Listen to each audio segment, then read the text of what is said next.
Hey, everybody. Welcome and thanks for joining us again for another episode of What Ontario Landlords Need to Know. This is your September episode. So here we are, the end of the month of 2025, September. And as always, I'm joined by two awesome people. I have Kayla Andrade from Front Lobby and Ontario Landlords Watch. Kayla, say hi. Hey everyone, thanks so much for having me on. And of course, we have Mr. Robert DeLisi from Stonegate Legal Services. Say Hey hi. everyone, thanks for having me on again. Yeah, no, like not having us on. We are the three amigos that get to talk about this all the time, right? We are the ones. I know that I guess I'm the host and it goes through our YouTube channel, but you guys are definitely the star of the show. So thanks so much for always supplying your wisdom and knowledge with everybody out there. Today, I think the couple topics that we're going to touch on are what's happening right now throughout the entire province and really the country. We have tent encampments everywhere, and that's becoming an even larger issue, which brings us back to affordable housing and what the government is telling us they're going to do and how they're going to fix that. And then lastly, or maybe not lastly, there might be other topics that come up, but we're also going to touch on the decline in international students because as landlords, they're great to come in and fill a spot for a couple of years, right? Until they return home while they're in school. Anyways, Where do you want to let's talk start? about tent encampments. Let's start there. Let's start with Everyone get a the drink campers. ready. Like everyone get their drinks for this September. Just Coca Cola. But tents, they're everywhere, right? I can't tell you how many times I see them. I was actually in a place the other day where I thought this would be a great spot for someone to live underneath a bridge where they would have been protected and stuff like that from all the elements. But how do we fix this? How do we get rid of them? And obviously, it's an affordable housing issue, but we got to stop them, evictions and stuff. What do you guys think? Well, you know what? I think it was perfect timing because we just had a council meeting at the city of Cambridge, and it was for a motion. Um, belonged to two councillors who voted for the water billing, like against the water billing. By the way, these very same councillors who said, "Hey, we're gonna have like water billing. We could try to remove landlords from being responsible for that, save tenants from being evicted for water billing," but they voted against that. I just want to put that out there. They came up with a motion trying to get staff to create a report looking at avoiding evicting people from the encampments through extreme weather. So I put my submission in. I did not get to speak to it. I thought I had some things to do, and luckily, the council that was there was able to vote that motion down. And a lot of people who spoke to that motion was nonprofit organizations. And that's what I found very odd, that we have nonprofit organizations really trying to keep people inside of their unit, inside of the tent through extreme weather. Like we're talking like heat, guys. We're talking like cold weather. Like, why would anybody want to keep people inside of a tent instead of forcing them to go into shelter, which our mayor clearly stated that there is room for shelter either at the hotels or the local Cambridge shelter. So to have nonprofits kind of come out and say that they wanted council to support this motion was very, very shocking to me. And a part of me started thinking like, I kind of get it, because if they know where their clients are and they need to have clients in order to ask the government for more money, right? So you got to follow the money, guys, when it comes down to crises like this. And this is why we always come to you with different solutions, because we're the private landlords. We're not asking you to build it. We're not asking you to manage it. We're not asking you to maintain it. But we do want to make sure that these tenants that are going into our units that can be subsidized to keep them housed. Because I can tell you right now, the region of Waterloo, $65.5 million being spent on the homelessness in the Waterloo region. Now take that, put it into $2,000 a month times 12 months. How many people do you think you could pay the rent for the entire year? Just over 2,700 Millions. people? Just do the Yeah. math, guys. You sit with that one. I'm like educating you guys for the first time. You're like, damn, we didn't know Kayla was coming with us today. I'm still trying to get over the 65 million. Yeah. And that's like, okay, now we gotta dive deeper. Is that the cleanup? Is it the hotels? Is it like rent subsidies? Like exactly from the overall like amount of money that and again, the salaries of all these people who are trying to manage and police the homelessness in our city, right? So again, it comes down to like everyone spending more money trying to put a band-aid on the housing crisis instead of like it's like a band-aid on a bullet wound right now. We really need to sit back. We need to look at all aspects of housing, including the way that government manages their own housing and also the way that we deal with partnerships with nonprofits and private developers. I think it's all connected together, and I think we're starting to go down this very deep rabbit hole, and we'll get it to the next topic when we talk about affordable housing. Well, that brings us right into it, right? The affordable housing comment, at least my awareness of all this when this started was 2017 in the spring when Kathleen Wynne said that this was going to change everything and it was going to happen. Mm. Well, that was 2017, and the first place started filling tenants earlier this year. So it took all that time to get it built, to get the permits, to get the land, et cetera, blah, blah, blah, blah. And affordable housing, the actual way that works for a building, it's only going to be 33% of the apartment. So if you have 100 units, only 33 of them need to be affordable housing. And what deems it affordable housing? The criteria is simple: 20% below market value. That's it. So instead of $3,000, right, they're paying 24. Yeah. That's it. That's the only difference there. And I still don't see how that's going to fix everything, only having 33% of these buildings going on. And again, it's years and years and years to get us to where we need to be. Um, I think anyways, we can't fix things. And they just try to, the way the government talks about it is they make it sound so simple and so Yeah. easy and that they're going to do it instead of realizing this is a bigger issue than what it is. You said it the best with putting a band aid on a bullet wound. That's really what it is. It's not the right solution. Rob's over there nodding. What do you what Yeah. can you say, Mr. Paralegal? That's the problem. I don't know what else to say. I don't really evict, What about the landlord um hat? yeah, as a landlord, this whole affordable housing thing doesn't make sense. I'm gonna just give you my input. I think another problem is that these cities keep raising their taxes, the property taxes, the utilities are going up, Mm. everything's going up. So how do you make it affordable? Like for anyone, never mind the small landlord, big landlord, anyone. Oh, yeah. They'll say right now, "Oh, if you're affected by the tariffs, like, let us know. We'll, like, delay your property taxes." It's like, "Oh, wow, thank you." Like, really enjoy that part of it. But I guess it's, again, the mismanagement of your city. It's where you're spending your taxpayer dollars. You're gonna have people that are coming to them and saying, "Hey, I want you to, donate to our organization. It's doing this for the community." That's great. But then we have other municipalities they create there was a door to their institution. It was $1 million, like they're spending $1 million on a door. So like, and then we wonder like how we have to hold these people accountable, because when the budget time comes, it's so much and it's so overwhelming. And that's the part where we have this property tax group in on Facebook. They obviously specialize in Cambridge, but they break it down for us to really say, hey, this is what's going on in our city, because we need to hold these people accountable. They just think that they have this big, wide wallet and they can just spend how they want. We're at a time where we need to spend what we need, not what we want. Right. And I think that's where we're not getting the right counselors and the right elected officials in place. Hail up for NPP.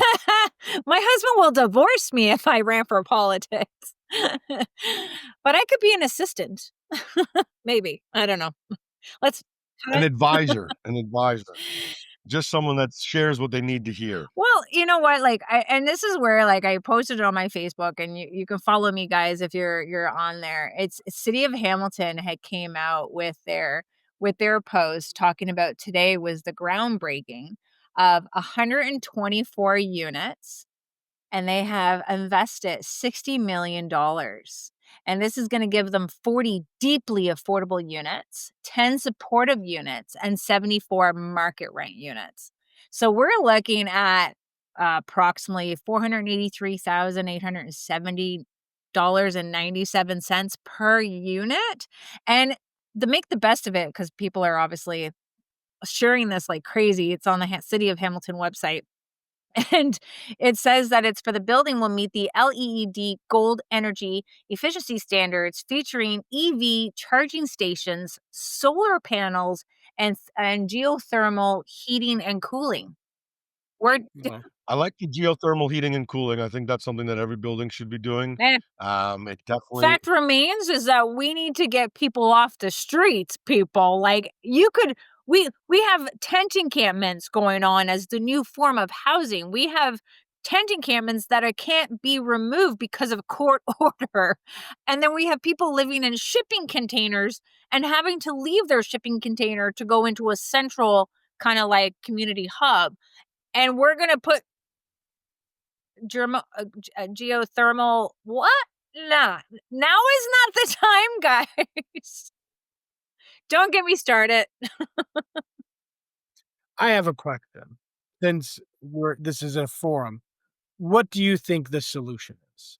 Oh, it's multifaceted. Like, you need to get the right players. You got to get the right players at the table. You got to get the stakeholders, the landlords, the big, the small, the ugly. I don't care which ones that are providing housing, including the nonprofits. They got to come together with our elected officials, the Minister of Housing, the associate to the Minister of Housing, the Attorney General, his associate to the Attorney General. We have to get the Minister of Social Services because we have people being given taxpayer dollars either through OW or ODSP. It can be directed to the landlord, and it could also be pulled back from being directed to the landlord. that's it right there. If you're getting assistance for housing, that's what it has to be used Mm, for, right? That makes landlords protected and stuff like that as well. But just like you said, if you we can ask for them to give it to us, but as soon as the recipient says no, send it to me, mm. that's what happens. Right? We just went through this on one of our properties. We were getting it for over a year. She said no, and now we're dealing with a whole bunch of problems. Well, And we can't get that. That just doesn't make any sense to me. Why are we using taxpayer dollars to help people that need it for housing? Let them use it for something that isn't housing. I don't care if it's alcohol, drugs, gambling, food. It should be used for yep. housing. That's simple. And it ties to the landlord. You can probably it's almost like Section 8 in the States, you know? It's like you're signing up, you're validating that I'm a landlord. I am like you can take people on this as or not, but I am a valid landlord. The government pays a portion of the rent to you. The tenant's supposed to pay their portion, which is very little. But if the tenants refuse to pay their section, they get banned from the program for like 10 years, right? Like we Yeah. need to be putting accountability in there because again, like what we see with these tent encampments, if you just keep letting the little encampments grow, you now have a huge city. And again, a lot of these people, they have the ability to go into homes. They got, or not quite homes, but shelters or, for hotels. But at the same time, they don't want to because there's rules that need to be followed. They can't be doing their drugs. They can't be doing crime. So a lot of this has to come into being very heavy on consequences. And yes, it's not going to look pretty to the average person with the sympathy and the empathy. But in order to correct this issue that we have here, it's got to be tough love. Right. And again, like a lot of this stuff is not just a housing. This is a lot of mental health. This is about addiction. Like you need to bring that minister to this table because we need to start introducing mandatory mental health clinics, hospitals, like back in the day. Like there was one in London, people had to be forced into treatment. Their brain is sick. How can you expect these people with a sick brain, but how do you expect them to make their own decisions to themselves, right? So it's up to us to help them. And we're not trying to be that greedy landlord kicking everybody out, but we're not social workers and we need to make sure that we have our resources available to help these people who are struggling before you think that you can throw them into a private landlord's home and think it's going to be successful. Yep. Even with just all the hotel stuff, the government is paying the hotels more money than they should. And the reason I say that even, oh no, uh, No, keep like going. my daughter plays rep softball, which means we have to travel. And that was our summer vacations is watching 13-year-old girls play softball. Anyway, so we were out in Barrie. Our whole team had a reservation at a hotel. 1 week before we were going to the tournament, they called us and said, sorry, we now have to give your block of rooms to house somebody that the government's bringing in. So the only reason they would have gotten rid of us is for more money that quick. That's the only reason. There's no other way they're sending us out and bringing in somebody else if they weren't making more money than we were already paying. That's Hmm. the only reason I can see them doing it, and that's problem one right now. They're spending more money to, again, hotels and everything like that that they shouldn't be. Right? If you're gonna minimize what that expense is, it doesn't need to be over and about. That's all. You had it right on the nose. I talked to some people. I don't say who I talk to, but they have people who have properties, hotels in Niagara. They obviously are rented out to the government to put asylum seekers.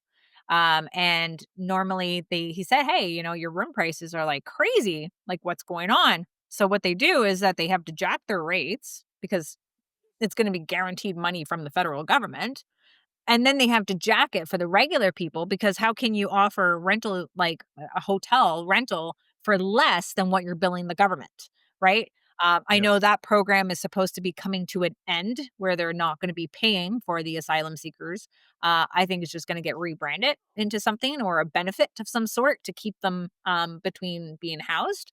But even the motels and the hotels, like, they're definitely living it up, and I think we might have to start looking at investing into hotels these days, where it's backed by the government. But again, I think a lot of them are starting to they were backing away because there was a lot of fires that were happening, and the violence and the drugs that it was costing them, to be a part of that program. So some people have stepped away from it. Oh, well. Yeah. I don't want to go into that any further. This is getting political. That's the problem. It has to be. Like, you have to get political. You're going to obviously upset some elected officials, especially from NDP or the Liberals, or you're going to get nonprofit organizations that are upset because they just think that housing is a human right. And we keep talking about housing being a human right. And we want that to happen. But is housing a human right, or is shelter a human right? A housing on in itself, like, that's responsibility. That's a privilege to have your own house, and it sucks, but people need to know that they have to work for something. Trying to teach this generation of our children to make sure that they understand, like, you have to work, you have to pay your rent, you have to pay your utilities, you have to put food on the table before you go and buy Justin Bieber tickets. Like, Yep. we kinda lost that, right? It sucks that we have to be the hard ass to be able to tell everybody, like, this is where it is from political landscape, and how it looks bad on them if they try to, make any type of changes that could impact their party and or them getting elected back in. It's numbers, right? Like you said, a lot of tenants out there are voters, and that's who they're trying to appease, right? To keep different things that way. Um, Gotta love but it. there's what, 40 million Canadians out there, right? How do people really do what's right for all of us? I know that that's impossible, but at the same time, I think they have to try to do a better job of making things look and put across the board, and not just trying to bring up um, the lower end, I guess. Well, it's almost Sadly, like the so Well, crime. Sorry, Rob, you go. no, no, go ahead. Go I was ahead. just mentioning, like the crime that everyone's talking about, and how we have this, no, everyone just gets bail and the criminals are getting out and they repeat and they take off into other countries. And you look at the economy and what's happening, like, you start to know your economy is going bad, really bad, when you see an increase in crime, right? And that's what's happening in these encampments. A lot of people are stripping copper, they're going after fiber optics and properties and causing a lot of damage. And then instead of people blaming the people who are stealing this metal and bringing it to the scrapyard, and get money for it, they wanna blame the recycling company for allowing people to come there and buy the recycling. I'm like, I did not read that. You gotta be kidding me, right? So, a lot of it has to be, the left leaning and the right, and you gotta come in there trying to be peaceful, but understand that this is gotta be like, it's a tough love, pull off the Band-Aid. It's going to be hard at first, but you need to make sure that all these processes are changed all at the same time, and you're putting the consequences in place. Just like as we ask for faster evictions, tenants need to know that there is going to be a faster eviction if you decide to take your money and spend it on drugs versus spending on the rent. And anyone who is struggling, don't worry, we have some rent relief programs to help you. through those type of challenging times.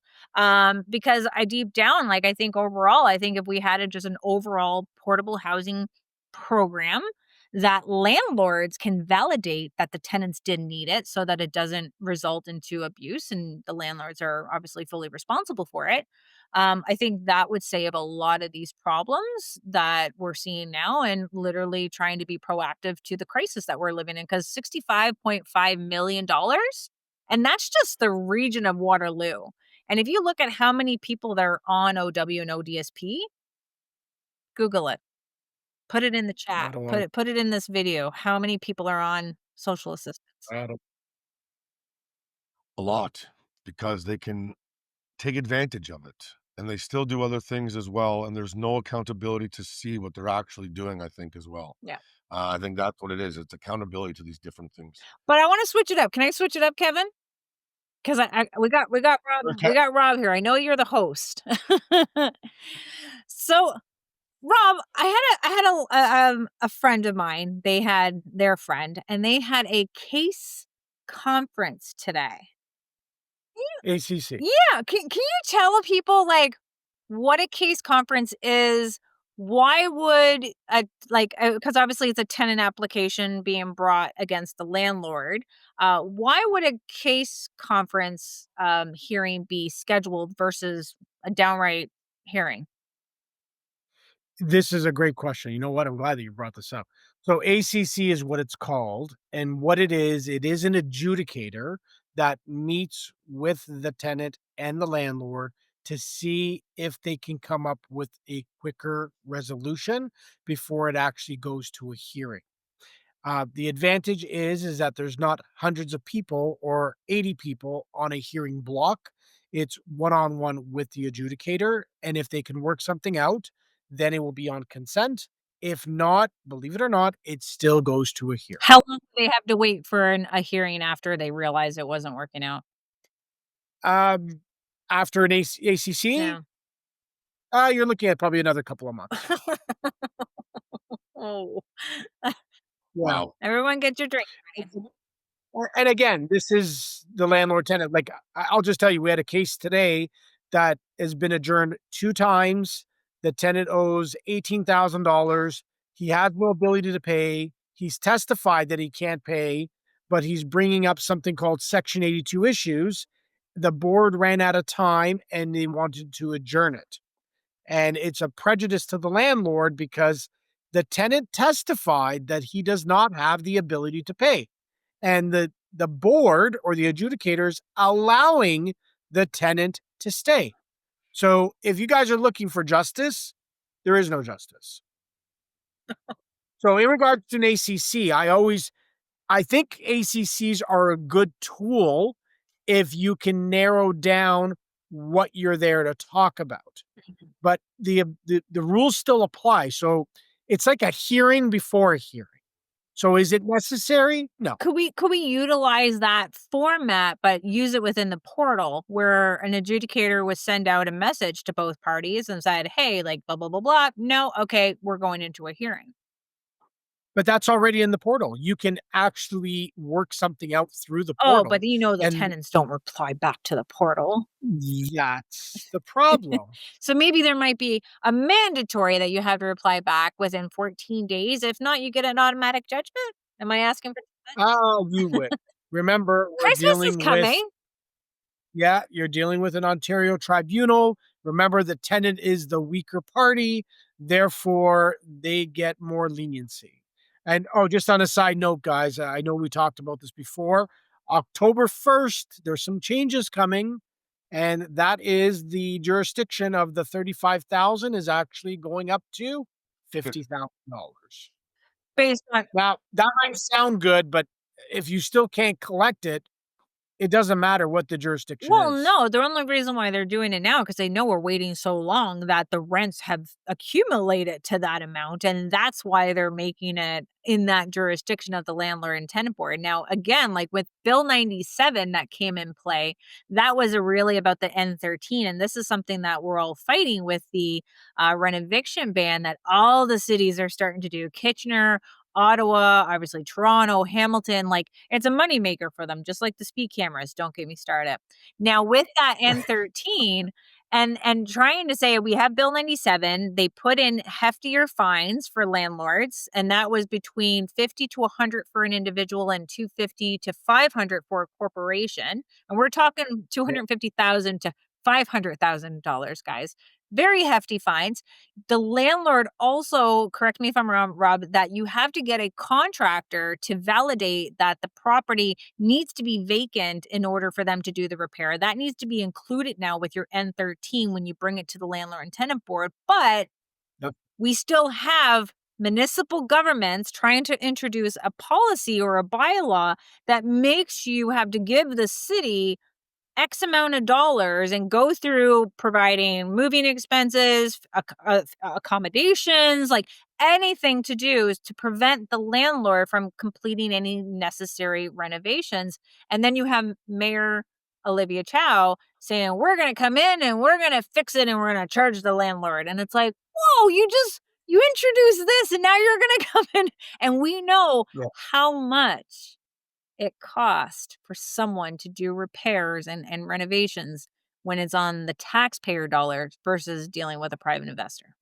Now, That's correct. again, when you deal with the N13, do you know, Rob, if that has now transferred over to the landlord and tenant board where a tenant, if they were evicted for bad faith, is it 1 year or 2 years now based on the N13? It's now 2 years. There you go. So, like, the process has been put in place, guys. And this is our call to action for every landlord listening to this podcast right now to contact the Minister of Municipal Affairs and Housing. Was it Rob Flack? Is it Flack now? They changed so much. I can't even. And Grayson, I think it's Grayson for the associate to the Minister of Housing. Contact them and tell them that their municipalities are doing this type of bylaw that really impacts your ability to provide safe and affordable housing to your tenants. And at the same time, email the elected officials at the same time, because there's a lot of cities that are doing this and I can barely keep up. I'm only one person. So if you guys can help me out and do some letter writing, just tell them what's happening, that the process is already in the provincial government and that municipalities need to stay in their own lane and stay in their own jurisdiction. No, like you said, it's a tax. That's what it is. Yeah. And it's $700, just so you know. They need money. They're hurting. We're hurting. They're hurting. Everyone's hurting. Let's give the money away. Give it! Free. No, it sucks. You see money being like crazily spent, and it's just like you have, and it's hard to pay attention because you're busy doing life. But hey, guys, reminder, your rent increases. Remember, we had a ban and we couldn't do it. So January 1st is the rent increase month. It's very little with 2.1%, but get your applications ready and delivered to your tenants. Because Rob, how many days? Before the end of the month. So Yep. It's 90-day notice. Yep. Any day now. Yeah. Got to get those out. I seen someone post it. I'm like, oh my God. I'm like, And if I may, if you're going to mail it, remember you have to add 5 days for mailing. So what are we today? We are the 24th. You really have until tomorrow or Friday. And we got to get this video out right away so we can remind people. Oh, actually, let's talk about that too, because this came up the other day, Rob, when we were talking about everything else. Email consent, right? We all know that on the Ontario standard lease, it now says that you can check a box and put your email address on there to say that you are going to consent to email communication for forms and notices. They have to check that box and put their email on the OSL. But as we've talked about before, they can still say, oh, I initialed and signed so many things when I was doing that lease. I didn't realize that that was on there. So in our company now, we've gone around and we've sent out to every landlord and every tenant an actual email consent form where it's a single form that the tenant and the landlord both sign, both agree to email consent. And then when we were talking the other day, you were saying that that still might not be enough because they could still fight that as well. Let me explain. There's a 3-part test or a rule that you can count on. Number 1, it must be in writing. So the OSL could be argued that it is in writing. Number two, even if you send it by email, the tenant must acknowledge the email, not a read receipt. They must say, Kevin, I received it, or they write back to you in the same thread. And number three is that at any time, they can withdraw from consent of email. Those are the three things. So if you're going to rely on email, you got to be very sure that the tenant has acknowledged it. If not, you go back to the trusted way, which is, believe it or not, regular mail. And that's on your certificate of service, just so you know. Yeah. And it doesn't say email on the certificate of service. I seen a hearing where I think one of the landlords, I think it was a landlord, he sent his N4 application to the tenant by email. And so Is notice the application. notice. Okay. And the adjudicator asked him if he had the consent, in which he said, yeah, in the standard order. But on consent by email, it clearly states that you can't be sending your notices of hearing to the tenants by consent by email. It's only communications, the 24-hour entry notices, the rent increases. Eh, Have you seen anything like that? Like, or is it just like a newbie adjudicator? Well, yeah. So there's one thing that I'm confused about, because usually the adjudicator, let's say, for example, the tenant doesn't show up. The problem is that a lot of adjudicators are asking landlords at a hearing that, did you inform your tenant that there was a hearing today if the tenant doesn't show up? Mhm. So they are allowing the landlord to notify the tenant by email. So even though notices, even going to the board, would be a reminder of letting the tenant know there's going to be a hearing. Mhm. Because the first question they ask if the tenant doesn't show up, did you remind the tenant that there was a hearing today? You're like, So yeah, they they dropped put off groceries for them and babysat their children at the same time.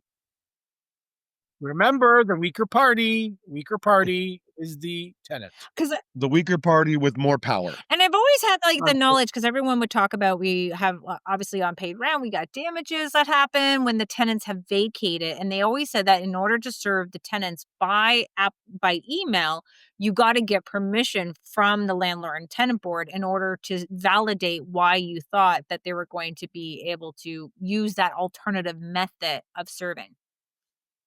That I've never heard. No. Look it up. Alternative method is like asking for permission in order to serve them by email. I think it was around the L10 application portion of it all. Okay, so because on the L10, remember, you have to serve them.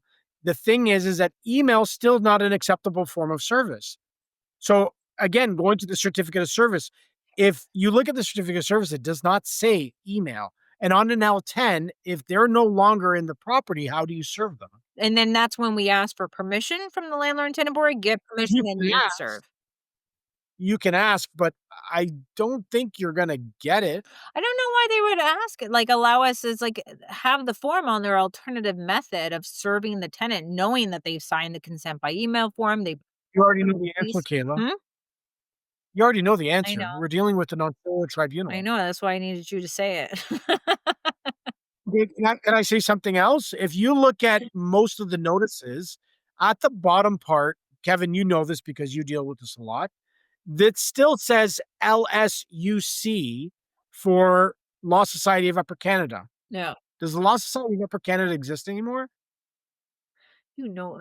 It's the Law Society of Ontario. Well, So these are forms that are coming from the government. yeah. How about this? On the Ontario Standard Lease, it says that the tenant's supposed to have liability insurance. That's incorrect. All that they should be getting is content insurance. Mm. They're not responsible for getting liability insurance. You cannot double dip on liability, And it's even though the insurance, and on the standard lease is saying liability, but it really, it says liability. and they still have this available.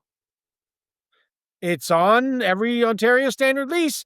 And if you look at the Residential Tenancies Act, which is the RTA, nowhere in the act does it say that a tenant is supposed to get. Yeah, you're laughing No, I'm because laughing it because I eat and breathe this stuff, and you're even teaching me some doesn't stuff right make now. sense. It doesn't make sense. So when you ask the question, why, what if you said something once the other time? You can't make the people that cause the problem fix the problem. You can't expect the same mindset that created the problem to fix it. There you go. Yeah. Well, that's you just said there we have a little bit of a shortage in qualified tenants looking for places. And one of the things that we were discussing earlier is the shortage of international students coming over right now, right? Yeah. Um, International students are the best kind of students, if you ask me, to have. If their parents are paying a lot of money for them to come across the world to go to school, and most of those cultures, they'll get their butts kicked if they step anything out of line. I've had many go through it, and most of them they want to like in a condo, they want to make sure there's concierge for safety and stuff like that, and they'll pay a little bit of a premium to make sure that their kids are safe because they're sending them to the other side of the world. But now, the shortage, so that could be part of it. I don't know why, but You're talking about legitimate students, right? You go, Rob. Because I'm just saying that a lot of them come here claiming that they're Yep. students and then they stay. And this is another problem that we're having. I got stats. Right here, Oh, wow. guys. So There this you is a go. big Look, all right, story read them that's off. happening right now. Conestoga, they're famous for the mass student immigration to Conestoga College. They are now bracing for a crash themselves because what had happened, obviously the government caught on to these colleges slash private taking on people and literally poaching them to say, hey, come here, have study here. So we'll give you some stats on from 2021 for the permanent. We got permanent permits for new students arriving abroad, and then we have permits extended for visa students already here. So you can kind of see like the yellow is obviously for abroad, because right now in 2023, so you're looking at for abroad, for 2021, it was 8,815. For 2022 was 6,700. And the comparable to the people who are permits extending for visa students already here, that was 1,330. And the 2022 was 1,980.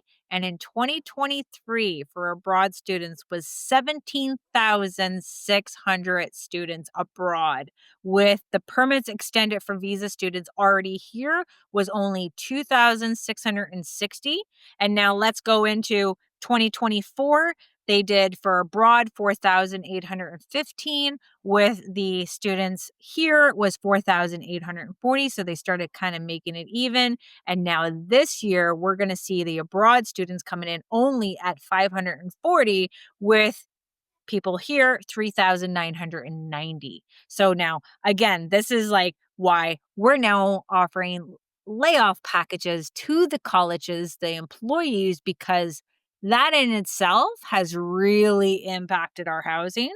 And we're just starting to see a lot of opportunities now for the tenants, and we're going to see because it got really populated with people starting renting out their rooms, and we might be able to see something with the long-term tenancies coming back because they cooled the immigration of our students, because you were able to put something in place to understand that it was your colleges and your universities taking advantage of a system, in my opinion, personally. Yep. And it's a valid opinion. I know normally when we do these guys, we have a nice long, lengthy conversation, but Rob mentioned earlier that he does have to take off today. So let's say what we got to do to wrap this one up to make sure that we can get everybody the information that they need, get to where we need to go, and then we'll see everybody again next month. Yeah, thank you so much for doing this, Kevin. Anyone can find me on Facebook. Always, we don't really get to have the opportunity. I want to make sure everyone's signed up with frontlobby.com, and in order to do your credit checks and to make sure that you're reporting your tenants on time and late payments to the credit bureaus through frontlobby.com, get over there. This is not about just impacting the tenant's credit or growing their credit. It's about informing your other landlords in the community. So you can get on to frontlobby.com. I'm the ambassador for that as well. I'm on LinkedIn. I'm on Facebook account, page, TikTok, LinkedIn, anywhere I need to be to make sure that I'm bringing awareness to different tools and different strategies, but most importantly, encouraging you to join this advocacy train and making sure that we have our voices heard. And I'm telling you right now, I'm starting to pinch them a little bit. We're starting to do advocacy at a different level, not so much of like, this is what the landlords are dealing with, but we want to show how bad their housing industry has impacted their mismanagement right down to where they're spending their money. Yeah, thanks for having us on as always. You can follow us on Instagram, Facebook, and YouTube are big ones at Stonegate Legal Services. We advocate mainly for the landlords because we are landlords. And it's people like you guys, which is Kayla and Kevin, that are in the forefront. So Kayla with Front Lobby and Kevin with the property management. I've passed many, many, many people to Front Lobby and to Kevin. So keep up the great work and thanks for doing this. That's you, Rob. Like, come on, look at you. Like, we got to get like a training course just happening for our landlords and get them over to you in beta. And I think we got to do that next. So, on what Kayla just said, on October 15th is going to be the second Investor Summit. This one's located out in North Toronto, pretty much Markham. The three of us are going to be there on October 15th. We welcome you to come. You can comment on this video, and I'll send you a link so you can get a buy one, get one ticket, and you can join us on October 15th out in Markham. Is there food? Is Hope to there see you food for there. this? Oh, you know what? There's always a dinner, and that's included in your ticket price. I want So, food. I gotta go. oh, food's delicious, and we're going to take care. We're going to educate and inform the landlords on a few different topics, having some great speakers that day as well. Again, to always make sure that people are in the know. That's the idea here with what we're doing. That's the idea of this podcast. So I hope everybody got something today because, as we say, you don't know what you know, and everything the three of us say, you got to know. Anyways, thanks for listening and watching, and we'll talk to you soon. Hey, Bye for now. guys. Please remember, while we are professionals, this podcast is for informational and entertainment purposes only. The advice shared may not apply to your unique situation. Always seek personalized advice from a qualified professional before making any investment decisions. Hey everybody, thanks so much for joining us this week. I hope you enjoyed the episode. If you're finding it informative and useful, make sure to like, subscribe, share with a friend so that we can keep getting the information out there to Ontario landlords. And keep on joining us. We'll see you next time.